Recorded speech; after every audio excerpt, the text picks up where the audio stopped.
Hello and welcome to the Feminine Millionaire Show. I'm your host, Polly Alexander. I'm a success coach, intuitive healer, and a passionate creative. And I believe that we all have the power to manifest magic and miracles into our life. If creating success in a spiritual, feminine, and joyful way is your goal, this show is for you. You'll understand how to overcome your past, bring your soul's greatest gifts to the world, and up-level your income, impact, joy, and happiness. Let's all rise together. Hello and welcome to a very special episode of The Feminine Millionaire with guest Jean Peelen. Welcome, Jean.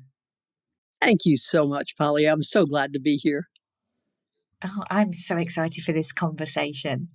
So Jean Peelen is an 83-year-old writer, speaker, and activist.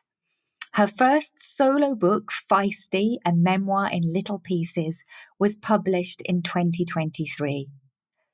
Her life has been a series of reinventions, from wife and mother to civil rights attorney, federal broadcasting executive, model and actress, show host, dog rescuer, elected official, book promoter, creator of oldwomenwhowrite.com, and aspiring TikTok influencer. Wow, what a mix. Yeah, truly. Truly. So yeah, I'm listening to that and thinking, I must be at least 110, not 83. Right. I'm like, how did you fit this all in? You are the queen of reinvention. It's something, and I just want to say I loved your book. I feel like I've had the most magical snapshot into who you've become as a woman and what shaped you and all the things you've been through and overcome, as well as a lot of funny stories and delightful happenings. Let's start right at the beginning. What are the principles that you live by? I think the major principles I live by are that I will live ethically, and that has many manifestations from person to person, from how I view this earth, to how I view political systems. So I will live ethically. And the second is I will live joyfully. I want my life to be joyful. And I mean joyful in the Buddhist sense, not in the woo-hoo, what fun I'm having. But I want to wake up every day with joy. That's it. Let's talk about retiring, because you've tried to retire many times and yet you always come back. Tell us about this. Yeah, I've kind of decided that retirement is a uniquely North American phenomenon. And it is unhealthy for human beings. Most of us are purpose-driven in our lives. Even if we don't like the purpose, sometimes we're purpose-driven. We're driven by marriage, children, work, whatever. When that major reason for our being goes away, okay, so like work, when we retire, we Americans have been trained to think, now it's time for you to just have a good time. Go golfing, go on vacations, play Tuesday night trivia, do whatever, to go to lunch with the women friends. That's it. But I live in a community where most of the people, it's not age restricted, but most of the people are over 50. Mm-hmm. And I see all the time a sort of low level of, I hesitate to call it depression. That's almost too strong a word, but a low level of boredom. And I'm convinced it's because people wake up without purpose, just another day to go through and have a lovely time. And I think it's harmful to our souls, honestly. It isn't that I think people should work, but I think people should be doing at least something they want to do that they think is important to do. So I tried to retire. God knows I tried to retire, but it just wasn't going to happen. You know, I may have just a low boredom threshold too. Who knows? But I couldn't do it. What's so interesting is that when you retired, you didn't then start up again doing the same thing. You pivoted. Every time you came to the end of a chapter, you then restarted a different chapter. Yes. And very often it isn't that I was said, oh, here's a long held something I want to do. Here's a, for instance, when I retired after like 25 years with the federal government in one capacity or another, I was in my office on my last day of work and I had the television on. And there was a commercial that came on. It said, so you want to be a model? I thought, oh, now there's an idea. Now, it was a commercial for a sort of a semi iffy thing where they'd say, invite you to come somewhere to a big hotel ballroom and walk in front of agents, and they'd tell you whether you'd be a good model, and you had to pay to go. So it was sort of a little bit of a ripoff, but not entirely. But I had never in my life thought about becoming a model. But I sat and thought about it, and I thought, well, I could be a model to model that we women can do anything we choose to do, anything that we declare, that we commit to, and that we act on. And so the first thing I did, I decided I was going to become a model. And I walked out into the hallway from my office and said to the first three people I met, I'm going to become a model. And they all looked at me as though I had lost my mind, which I sort of had. But I had to commit. For me, it's important to commit publicly to what I'm saying, because then it's very hard for me to back down from any commitment like that I made public. So it isn't as though I thought about it ahead of time. It was radically different from anything I'd ever done in my life. But they were using people over 60 at that point. Medicare Part C was kind of new in the States. And they were looking for regular people models for this. And so I thought, well, why not? I'll just become a model. And I'll tell you, if there's time, the funniest thing about becoming a model was that it seemed like every ad agency in the country got the same idea at the same time, which was, and I did 2 commercials and 1 print ad based on this. They would give me a pretend husband and they would show us being happy together, walking hand in hand through the farmer's market, or riding bicycles on the beach, or doing whatever. And then they would give him a heart attack.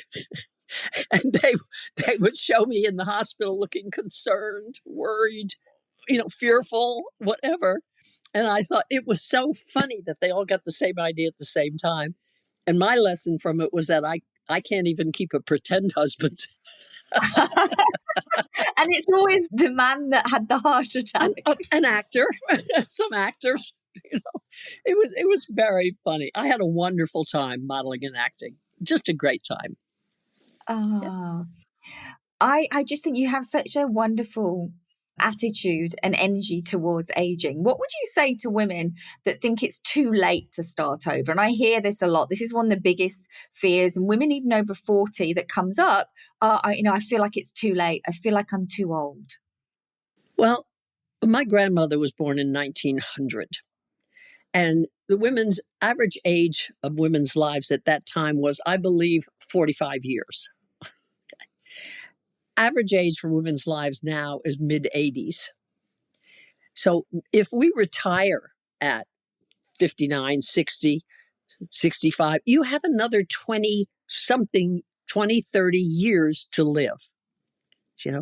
And the question is, what are we going to do with the rest of our lives? It isn't that our lives are over. It is, what do we want to create now? From where I am, what do I want the rest of my life to be? And that's it's the same question that 20-year-olds ask themselves. And we have forgotten that we have the opportunity to ask that question of ourselves when we turn 50, 60, 70. It's never too late to ask that question and make a decision about who you want to be, how you want to be, what you want to do. I love that. I love that, circling back to that question that you asked yourself starting out on adult life. What qualities do you think you need to successfully reinvent yourself? I think the first quality is that a recognition that you're responsible for your own life, that nobody else is going to make your rest of your life good, okay, or make you be healthy, or make you able to do what you want to do, that you're it, you know.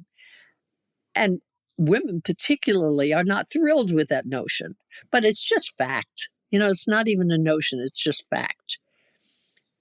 So the quality you need, I think, is positivity for the possibilities.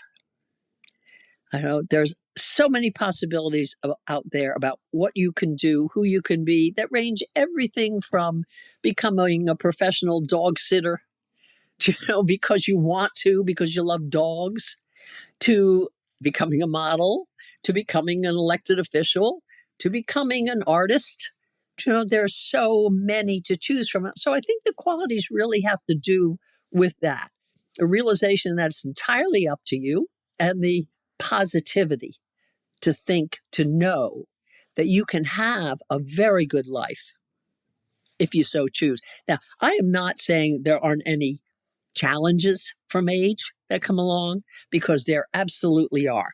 I was a 30-year smoker, and I have the results of that, lung issues. I have it. I did it to myself. Oh, I have it. And so there are issues that comes along. As we age, things sag, bag, drag, they fall out. they do all kinds of things. But as long as we feel badly about them, or feel that we're condemned by them, we're going to be condemned by them, and feel badly. All we can say is, oh, this is where I am now. There was some famous story about a woman who wrote, I can never remember the name of the book, but it was a book about a horse that was saved from slaughter and became a champion runner. And she wrote the book after she was struck down by some unnameable disease or condition that caused her great pain at all times. And she was in her bed. And the line that stuck with me when I saw one time an interview with her, she said, "What can I create from here? What can I create from where I am right now in this situation?" And that has always stayed with me. And it's what I actually say to my daughters. When they say, "Oh, this went wrong and the toilet broke and the child is out of control," or the whatever, I say, "What can you create from here?" Yeah, I love that. I love that.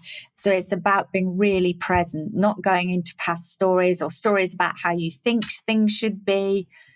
Exactly. Exactly. Yes. But going into acceptance of, this is where we're at, this is what we've got, and what can we Yes. create with this? Yes. Yes.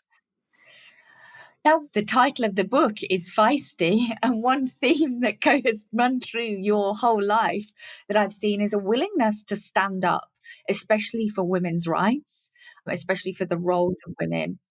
And you share in your book that the world wants us to play small as women. How do we change this paradigm? I know you've spent a lifetime in this direction working on this cause. Mhm. I don't know that the paradigm has to change for everyone as much as I felt it necessary to change for me. I don't know that. Mhm. But I really do think I was practically born feisty, with something in my soul that said, you got to go. But I know I was also highly affected by, as you know, in the book, I talk about being molested as a child by a trusted figure. And that had such an effect in my whole life, that because I felt voiceless at that time, without the ability to share, that I think I just felt in my heart that I needed to become a champion for all who are voiceless. And I'm talking about whether it is rescue dogs, rescue animals, or whether it is kids with disabilities, or kids with limited English proficiency, or women being harassed, or various ethnic minorities in the country. It's the same thing underlying it all, the same thing. Someone pointed out to me recently that you will see, y'all, if you read the book, that The figure in the molestation chapters was a janitor in my school, little kid's school. The figure that pushed me right into civil rights work was also a janitor. And this was like 20 years later, was also a janitor in a church. And I didn't even realize it until one of my readers pointed it out to me, that the two biggest figures in your life as far as determining who you want to be and how you want to live, even when it's subconsciously determining it, were both janitors. And I thought, well, my goodness, I never noticed that. It's so, life is just so interesting. Absolutely. Yeah. My perspective is we have soul contracts with people. Oh. Before we come in, we kind of decide before we incarnate, there's certain lessons I want to learn, there's certain things I'm here to do and accomplish. And so can you play this role and can you play this role? And we sort of have these agreements. So the perspective I would bring would be that these two men, they were key to you fulfilling your soul's purpose and the work you were here to do as well. Absolutely. I couldn't agree with you more. Yes. I'm a believer, as are you, in that. What's our role as women as we age? What's our role? I've had to think a lot about this because one of the things that I absolutely have realized is that we women certainly in our 70s, 80s, 90s, have lost our historic role in society. I'm talking about. We have lost it. When people lived in villages, we had the village matriarchs. These were the women who maintained and passed on the village wisdom, the village traditions, the teachings of the younger folks. We don't live in villages anymore. My children live and grandchildren certainly live all over the world.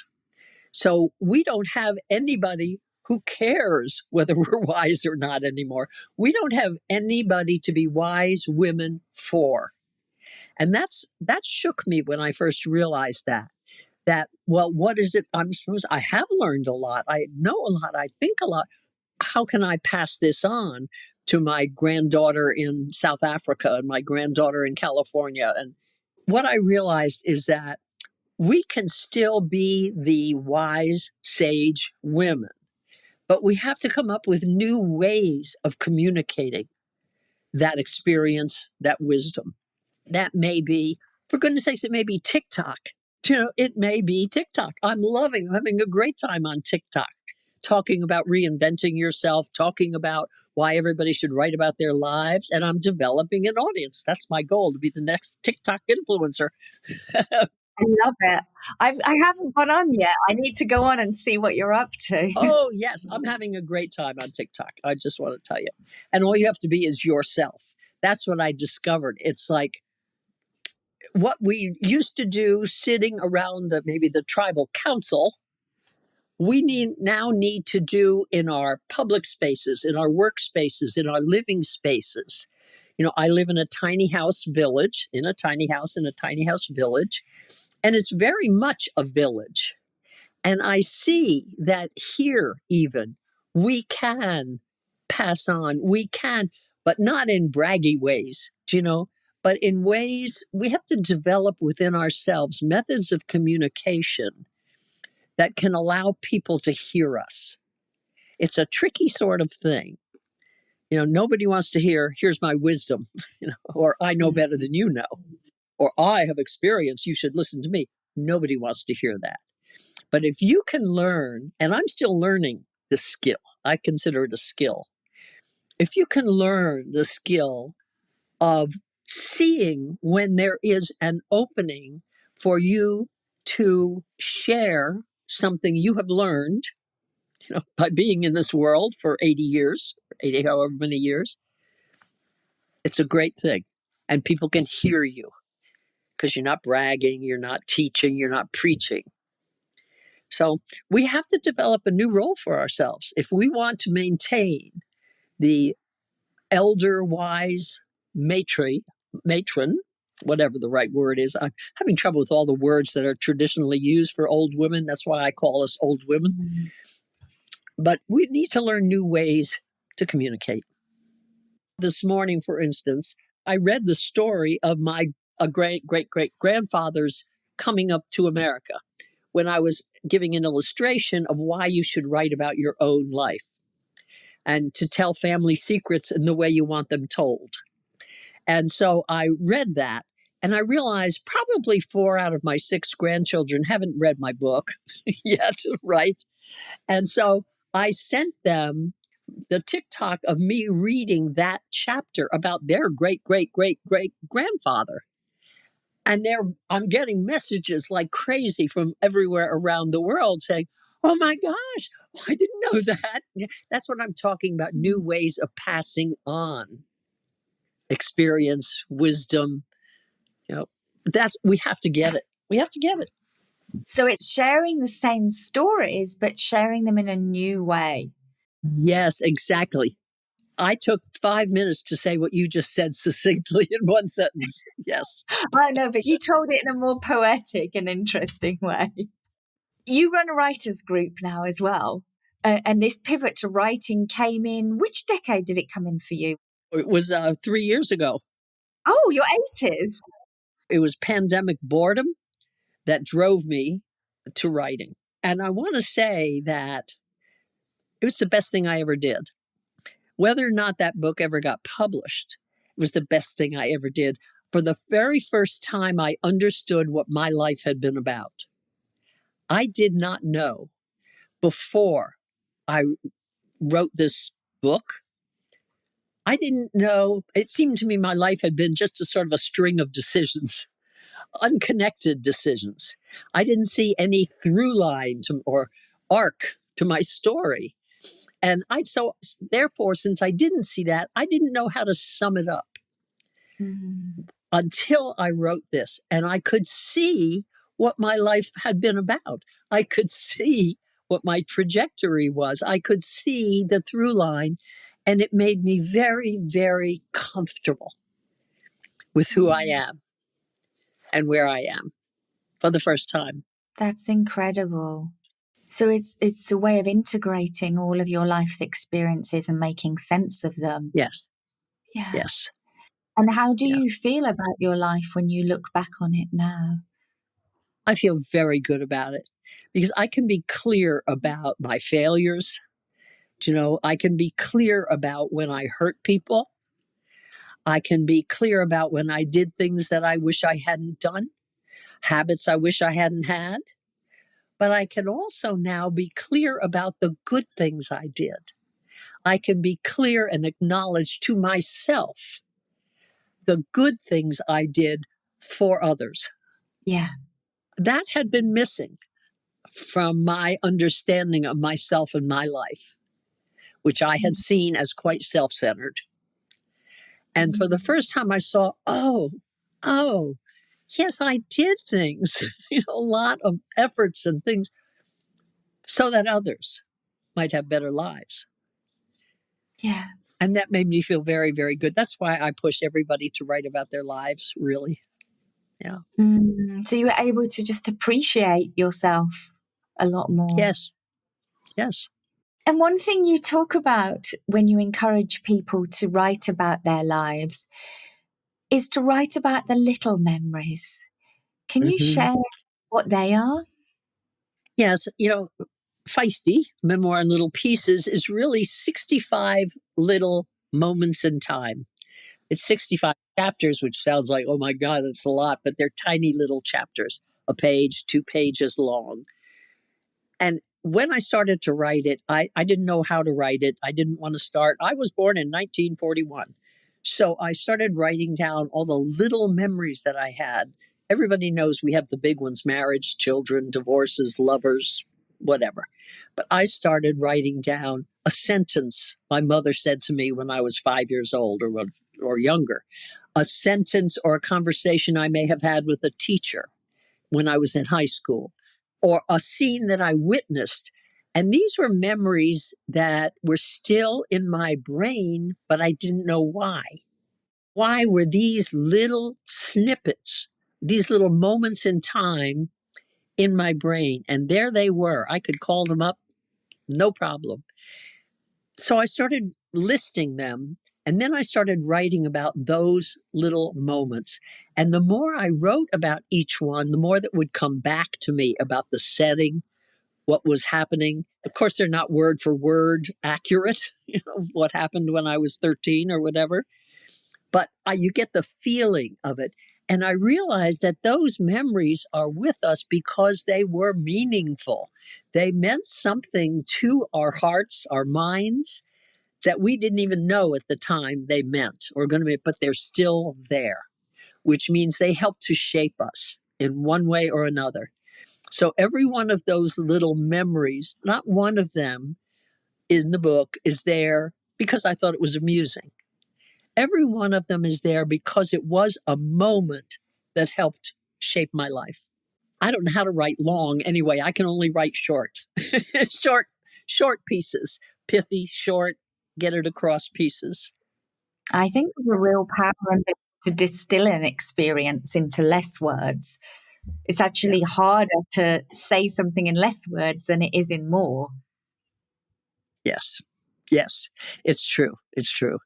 The other thing is that you may have noticed that it was written in like first person present time, the whole book. So when I'm writing about an experience I have when I'm 5 years old, I don't say when I was 5 years old, this happened. I write it as though I am there. I don't write it in childish talk, but I write it as though I am there. And I think for me, it helped me to flush out every one of those memories, to write it. It's hard sometimes to write it, but to write it as though I were in every one of those situations at the moment I was writing them. Yeah. And you mentioned that once you started writing, like the memory started coming back. Mm-hmm. I find I don't have a great memory from childhood. So I'm amazed at the detail that you could recall and the emotion. Did that come as you started writing? We undersell how powerful emotions are. I will tell you this to illustrate. The chapter that I wrote about the childhood molestation, I did a recording of this book. It's on Amazon, the recording of the Audible. It's on Audible, wherever you get these things. I recorded it. So I was recording it and had an engineer who was a young, straight guy. And when I was reading the very last words in the last chapter on the molestation, my voice broke. And I did not expect that to happen. It was emotion that came up. Now, this is 72 years later after the event. And the guy came in and he said, "Are you okay? Are you okay?" And I said, "I am. I didn't expect that." Now, that was a traumatic event. That wasn't one of the tiny memories, but it's indicative that the experiences remain in our bodies. And so it came up. And I said, "I'm so sorry this happened, and let's re-record it." And he said, "Absolutely not. We are not re-recording. That stays in there." And yes, he was right. So the little memories, even though I'm calling them little memories, they're not. They are still residing in us. And it's our opportunity to explore them. What did it mean? Why do I remember it? Who was there? What were they saying? What was I thinking? Was I thinking, or was I just reacting? Honestly, this is the cheapest therapy anyone could ever have. Write a book instead of hiring a therapist. Yeah, that's great. It's great. I could not recommend more highly to everyone to write, even if it's one incident. You don't have to write about your entire life. You might want to write in about one incident when you went to a ball game with your father. Who knows? That might be the important one for you to write about. So just start writing. You don't have to be, "I'm writing a book." Just start writing. So tell us about Old Women Who Write. What's this? Yeah, I started Old Women Who Write, which is a website, and it's also a Facebook group. Has now right around 200 old women who write in it. And I started it actually to sell the book. That was my motivation. But even while I was still writing, everybody said, well, you have to have a social platform. You have to have a social media platform. So I started these groups. Well, the groups have taken on, particularly the Facebook group, a life of its own, and it's delightful. When I named it on purpose, Old Women Who Write, again, because I was so tired of senior. I've always hated elderly. There was something brassy about saying old women who write, something out there, something about reclaiming ourselves in 2024. We're reclaiming a place in society. We're reclaiming who we are. So why not do it boldly? That was my thought. And I got pushback. Believe me, I got one woman who said, I will not sign up for this. I said, okay, don't. Don't. I got a lot of pushback that I was supposed should be using a more tender, a milder, a let's hide the facts sort of thing. But no, it's purposeful. So people felt confronted by the use of the word old. Yes. Yeah. It's very hard. I mean, we have a youth society. I'm not totally against it. Look, remember, I'm the person who had the facelift when she was 80, right? So I love that. I can't say that I'm totally against the youth culture, but we have it. We have it with us. And as long as we live in wishing we were not where we are, we're not going to be at our best. Right. As long as we're pretending the aging process hasn't hit us, we're not going to be our best. So I decided to just confront it. And what's the criteria to join your group for people listening? Actually, there are no criteria. It's almost entirely made up of women in their 50s, 60s, 70s, 80s. It's almost entirely made up of women who write. Well, it's entirely made up of women who write or want to write in some cases. And they write novels and they write poetry and they write memoir and they write science fiction and they write romance novels and everything. Many, many of them have not been published. Most of the people in there are self-published because it's extremely difficult to get a publisher. So it's just a fascinating group. I can see it growing in different directions. Right now, we just share with each other, what are we writing? What are our successes? What are our failures? What did we learn? Are there any good courses out there? That kind of stuff right now. It's quite interactive. The website, Old Women Who Write, is not nearly as interactive, although I do interviews on there I interview, and in the interviews, I tend to focus on women over 50 who are writers, publishers, agents, journalists, any kind of writing or writing related women. I do interviews on there. So I know that people are going to want to learn more about you. So firstly, go check out Feisty, Jean Peelen's book, Feisty, a memoir in little pieces. You can find it on Amazon. I downloaded it straight to my Kindle. I had it in seconds. Yes. Absolutely loved reading it.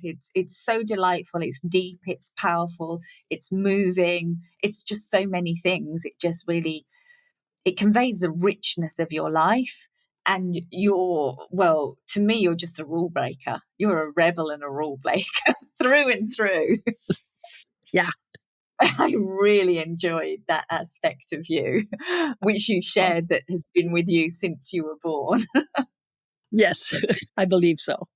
If anyone out there reads Feisty, gets Feisty and reads it, please, please, please give us a review on Amazon. It is so important for new writers to get reviews on Amazon. I'm close to 70 reviews at the moment, which is wonderful. But that's how we get ahead. That's how Amazon notices us and begins helping us publicize the book. So that's my little advertisement. 100%. Make sure you review the book. Don't just buy it and read it and enjoy it. Buy it, read it, enjoy it, and review it. Exactly. Yes. And so people can find you've got your website, you've got oldwomenwhowrite.com. your book, and then TikTok, which I haven't discovered yet. And TikTok, I'm on there under my name, Jean Peelen. My website is jeanpeelen.com. So it's pretty easy to find me. Awesome. I love that. I can't wait to see what you're up to on TikTok. You should be on. You'd love it. I know, it's on my to-do list, and I'm a bit in the kicking and screaming stage at the moment. Visibility doesn't come naturally to me. I'm used to being behind the camera or behind the microphone. So I'm working on that. What's next for you? You've done so many things. Like, what are you excited about right now? What's new and alive for you? I think my new career, since I may be retiring from writing, I'm not sure yet, but I think my new career is going to be speaking. I would like to speak, get paid to speak. So that is really counts as a career, I guess. Speak at conferences, women's conferences, all around the country or out of the country. I spoke to a group of 50 young women on Zoom who were with an international corporation, and I thought they'd have no interest whatsoever in feisty and my talking about my life. They connected immediately. So I would like to talk about leadership. I would like to talk about the roles for women, and particularly senior women. I'd like to talk about writing your life. So that's my next career. I did a reel, which is necessary to get writing jobs, about which shows how you speak and what you look like, and whether you would entertain audiences. So I'm hoping that works. I'm putting the feelers out there, and that's my next career. Oh, I love it. I hope I get to see you speak one day. I have seen that speaker's reel, and it's fantastic. You're just a natural at it. So engaging and so interesting and so alive. So thank you. Thank you for being you, and thank you for bringing your life to us through your words. Well, I thank you for having me here. I'm delighted to be here. Thank you, Jean. I want to ask you about 180 more questions, but we are going to wrap up now. So if you want to know more about Jean, definitely start with reading Feisty. Definitely start with following her on TikTok and all the other good places. Thank you for being in conversation with me today. It's just been such a joy. You're such an inspiring role model for just living life to the fullest throughout the whole lifespan. So thank you. And I look forward to seeing what you do next and seeing you thrive as a speaker. Bye for now. Bye. What a great interview. I hope you're enjoying this series on women reinventing themselves in their 50s and beyond. I know I had so many laughs and takeaways from this episode. This is your last chance to sign up for The Best Is Yet to Come, a free live webinar for women in midlife and beyond. Together, we're going to dive into how you can make this your best chapter yet. How can you create and embody radiant energy? How do you need to approach this next life stage in a way that's really going to empower and excite you? And what are the keys to aging gracefully? I'll be diving into this and more on Tuesday evening. You can sign up with the link in the show notes. And if you enjoyed today's episode, I would love a 5-star review on Apple Podcasts. Thank you for being part of the journey, and keep growing gracefully. Bye for now.